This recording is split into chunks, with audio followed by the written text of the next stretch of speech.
Amis amateurs d'intelligence artificielle et d'art génératif, bienvenue dans une nouvelle vidéo.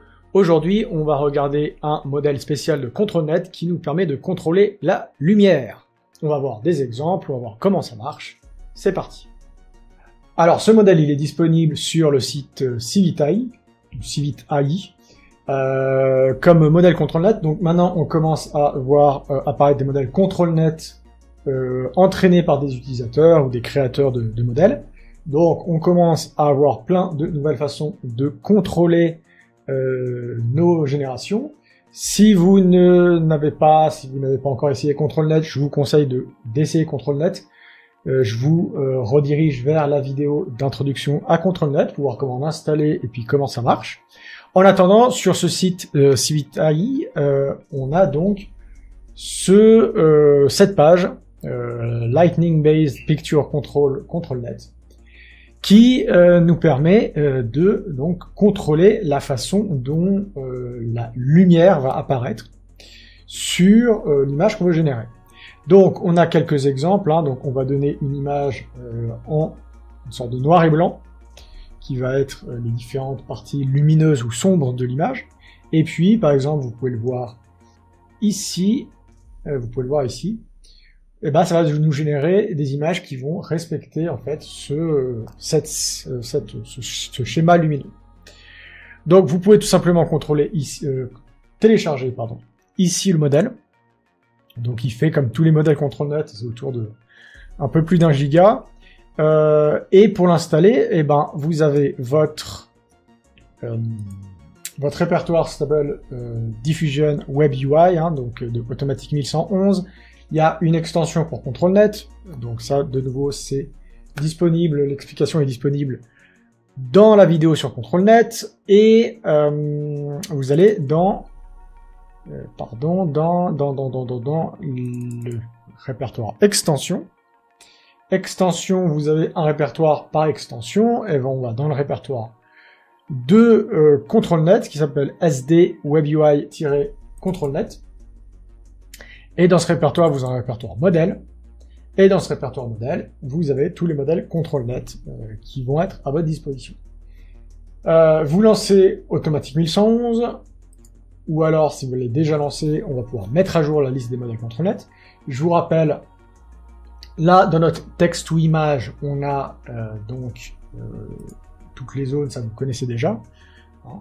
Si vous ne connaissez pas encore, je vous invite à regarder les vidéos précédentes pour vous former et à rejoindre le Discord, tiens, en passant. On a notre partie ControlNet, hein. Une fois qu'on a installé l'extension ControlNet, on a une partie ControlNet dans chaque répertoire de génération, dans chaque onglet de génération. On va aller prendre la première, le ControlNet Unit 0. On va cocher Enable pour pouvoir activer ce premier ControlNet. Vous allez, si vous avez démarré Automatic 1111 avant d'avoir mis le modèle, vous pouvez appuyer sur le petit refresh à côté pour pouvoir mettre à jour la liste des modèles. Et en fait, ce qui se passe là, c'est qu'on n'a pas besoin de préprocesseur. Donc dans le préprocesseur, on met None. Dans le modèle, on va mettre le Lightning Based Picture. Une chose qu'on verra par la suite, on va faire des comparaisons avec les différents poids, c'est que vraiment ce modèle, il faut un poids assez faible. Donc on va mettre du 0,4. Et forcément, on va lui fournir une image. Donc moi j'ai fait une petite image de test, qui s'appelle Moon, qui ressemble à une espèce de demi-lune. On va garder une largeur de 512 par 512. Moi j'ai un modèle qui marche assez bien, qui s'appelle Rev Animated, qui donne de bons résultats. Ça dépend en fait les modèles, selon quoi. Avec cette extension, avec ce ControlNet, des fois ça donne, selon des modèles, de très mauvais résultats. Ça semble interférer avec la génération d'images. Avec celui-là, ça marche plutôt pas mal bien. Et puis, du coup, on va mettre une description, un prompt, on va dire, on veut une exploratrice dans la jungle, sur une exoplanète. Et puis on va prendre un DPM++ de S à Caras. Comme sampler, on va restaurer le visage, on va mettre ainsi 2 0, et puis on génère. Alors, ça donne un très bon exemple. C'est que vous voyez, avec notre image qu'on a ici, on a effectivement, on a bien, en fait, cette zone-là, en fait, va être une zone lumineuse, alors que les autres vont être des zones plus sombres. Et on a bien dans notre image finale, bon, on a bien cette partie-là, qui est lumineuse, avec un espèce de flux lumineux qui en ressort. Et ici, il est interprété par le modèle comme l'entrée d'une grotte. Et vous allez voir, on va faire plusieurs tests, on va voir dans les tests ensuite que j'ai fait, que je vais vous présenter. On va voir que, effectivement, des fois, le modèle va interpréter ça, en fait, ce flux lumineux de façon un peu différente. J'ai eu des modèles qui interprétaient, qui mettaient systématiquement les visages dans les parties lumineuses. Donc ça, et ça, on va le voir dans un exemple que je vais vous montrer, où ils mettaient les corps systématiquement dans les parties lumineuses. Donc ça interfère un peu avec la génération de l'image, et ça peut interférer de façon un peu étrange quelquefois. Donc ça, il faut faire des tests, il faut voir un peu comment ça marche, et puis il faut surtout un peu contrôler ce poids. Là, le problème, c'est qu'on va voir si on met le poids trop haut. D'habitude, on met vers 1 sur un contrôle-net. Là, si vous mettez à 1, ça donne à peu près n'importe quoi. Et vous voyez que ça donne de plus en plus d'importance à ce flux lumineux. Celui-là, il est pas mal. Donc là, il est interprété comme une sorte de lumière venant d'une ville à l'arrière-plan, pardon. On va en générer plusieurs. On va en générer 4 pour voir à peu près comment les différentes façons d'interpréter de ce modèle.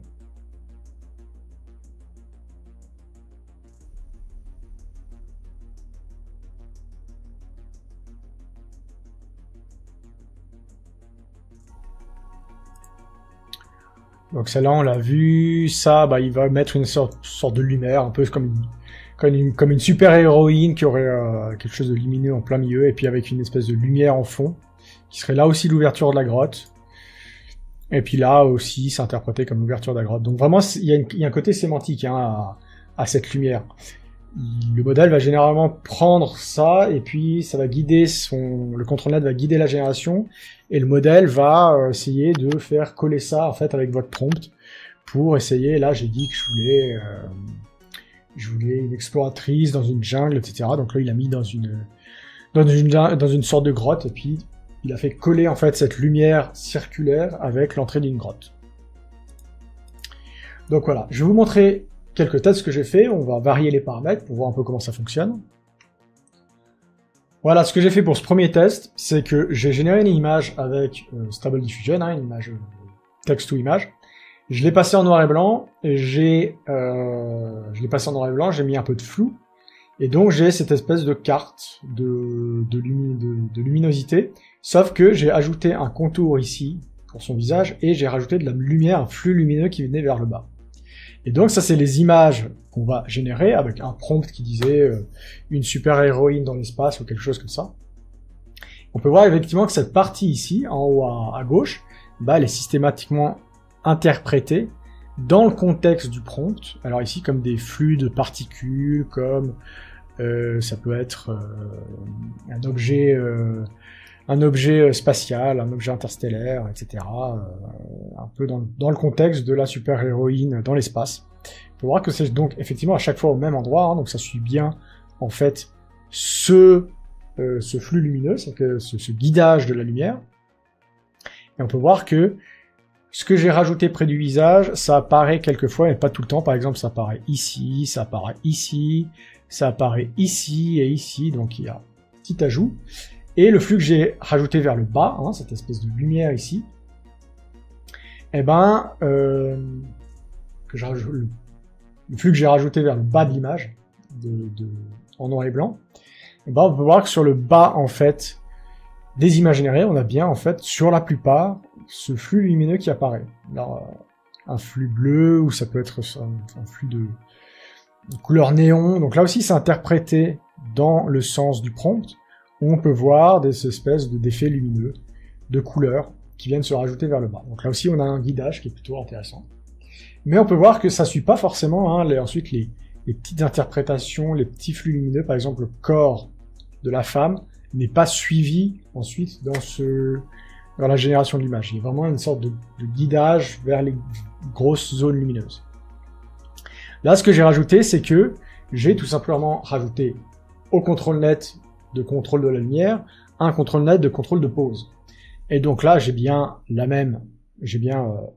une femme dans la même position, sauf que en plus d'avoir dans la même position, je vais aussi avoir ce flux lumineux. Donc, à chaque fois en haut à gauche, j'ai ce flux lumineux et ça donne des images qui sont magnifiques. J'ai ce flux lumineux en haut à gauche qui est de nouveau interprété dans le sens du prompt, comme une espèce d'effet, dans un effet de science-fiction. Et à chaque fois, vraiment, vers les images dans le bas, c'est aussi cet effet de lumière. Donc là, on peut voir, par exemple, là, j'ai typiquement la capacité de contrôler la pose, mais ensuite aussi les effets de lumière. Donc ça aussi. Et c'est très important, ça donne vraiment des effets, moi, que je trouve très intéressants. D'ailleurs, la vidéo d'introduction est créée avec des forums et le contrôle net de contrôle de la lumière. Là, ce que j'ai fait, c'est que vous pouvez voir sur l'image de contrôle de la lumière, en noir et blanc, j'ai ajouté ce bleu, parce que je voulais voir si je pouvais contrôler, rajouter sur la combinaison de la femme, certains effets lumineux. Et on peut voir que c'est effectivement le cas. Sur quasiment toutes les images, en fait, non, sur toutes les images, on a cette espèce de rond bleu qui s'est rajouté, ou en tout cas rond de lumière, qui s'est rajouté sur la poitrine, avec ce filament qui part vers le bas. Et on peut voir que c'est rajouté sur toutes les images. Sur toutes les images, j'ai cette espèce d'un peu à la Tony Stark, j'ai ce point lumineux sur la poitrine, avec cette ligne qui part vers le bas. Donc, je pourrais très bien imaginer composer en fait la combinaison de l'héroïne en lui rajoutant plein d'effets lumineux partout, comme je désire, ou même un logo, pourquoi pas. Et donc j'ai vraiment là un contrôle, en plus si je mets la pose, un contrôle très fin de ma génération. Ensuite, ce que j'ai fait, c'est que j'ai pris cette image là d'un espèce d'un homme dans une grotte avec le flux de lumière qui descend pour voir ce que ça me donnait. J'ai généré mes images. On peut voir là, c'est ce que je vous disais tout à l'heure, c'est que dans ce flux lumineux, il y a un flux lumineux, mais il ne prend pas le sens sur la carte de guidage. Il prend vraiment juste le fait qu'il doit y avoir de la lumière à cet endroit-là, et donc il va combler ça, le modèle va interpréter ça de manière très différente. Ici, le modèle, aussi peut-être parce que c'est un modèle de base, je crois que c'est un modèle que j'ai pris sur Civitai, qui est fait pour créer des personnages, il va mettre dans la lumière, surtout des personnages. Donc là, il met la femme que j'ai voulu générer dans le flux de lumière. Et ça donne des images, en tout cas, avec des effets lumineux que je trouve magnifiques. Surtout les deux en bas, ici en bas à droite. Et d'ailleurs, je les ai fait passer en 4K pour pouvoir un peu mieux les admirer et pour pouvoir les utiliser. Donc là, vous avez le prompt. Et par exemple, l'image à droite, celle-là, elle est vraiment, vraiment magnifique. L'effet de transparence. On voit, et on a quand même, d'une certaine manière... Alors, j'ai rajouté que je voulais dans une grotte, comme ça gardait l'emplacement dans la grotte. Mais on peut voir vraiment les flux lumineux qui arrivent depuis le haut, sur les deux images, avec des effets de lumière qui sont vraiment magnifiques. Et puis, du coup, c'est interprété comme plus de la lumière qui aussi vient, d'une certaine manière... du personnage. Donc là, vous avez vraiment un guidage, mais de nouveau, le guidage, il peut être interprété de plein de façons différentes. Donc moi, ce que j'ai fait là aussi, c'est que j'ai repris ça. J'ai gardé le même prompt, mais ce que j'ai fait, c'est que j'ai rajouté un deuxième contrôle net qui est, je crois, c'était le cani, donc pour pouvoir respecter les bords. Et donc là, j'ai un modèle qui va être plus proche de l'image de guidage de la lumière, mais qui en plus va rajouter les effets de lumière. Et ce que j'ai fait, c'est que j'ai modifié le poids entre 0 et 0.7. Donc vous avez en haut à gauche 0, et à droite on va jusqu'à 0.3, 0.4 en bas jusqu'à 0.7. On peut voir comment ça évolue l'importance de ce poids. On peut voir que du coup à 0 vous n'avez quasiment aucune importance. Et plus vous augmentez, plus vous allez vers 0.3, 0.4, là, on peut voir clairement que ce flux est augmenté. On voit les rayons de lumière qui sont rajoutés dans les images. Jusqu'à 0.4 et 0.5, ça donne de très bons résultats. On peut voir vraiment assez finement chaque rayon de lumière qui est rajouté. Et donc là, ça donne vraiment la capacité de pouvoir faire des très beaux effets en rajoutant des rayons de lumière, des particules, des lasers, etc. Mais si on pousse déjà à 0.6, 0.7, ça donne des effets qui sont beaucoup trop importants. L'importance de la lumière l'importance est beaucoup trop mise sur la lumière et ça donne un effet qui est directement à partir de 0.6 et déjà un peu à partir de 0.5, vraiment pas très joli. Donc là, la différence avec les autres contrôles nets, c'est qu'il faut savoir mettre un poids assez bas. Voilà, c'est tout pour cette courte vidéo sur ce modèle contrôle net de contrôle de la lumière, qui, ma foi, est assez utile. On peut créer des effets qui sont vraiment très intéressants, donc je vous invite à l'explorer. En attendant la prochaine vidéo, moi je vous dis à bientôt. N'oubliez pas de vous abonner à la chaîne si ce n'est pas encore fait, d'activer la cloche, rejoignez le Discord, suivez-moi sur les réseaux sociaux pour participer à la communauté Artificialis. Je vous encourage aussi à aller voir l'autre chaîne Artificialis, celle de vulgarisation de l'intelligence artificielle. À bientôt, ciao!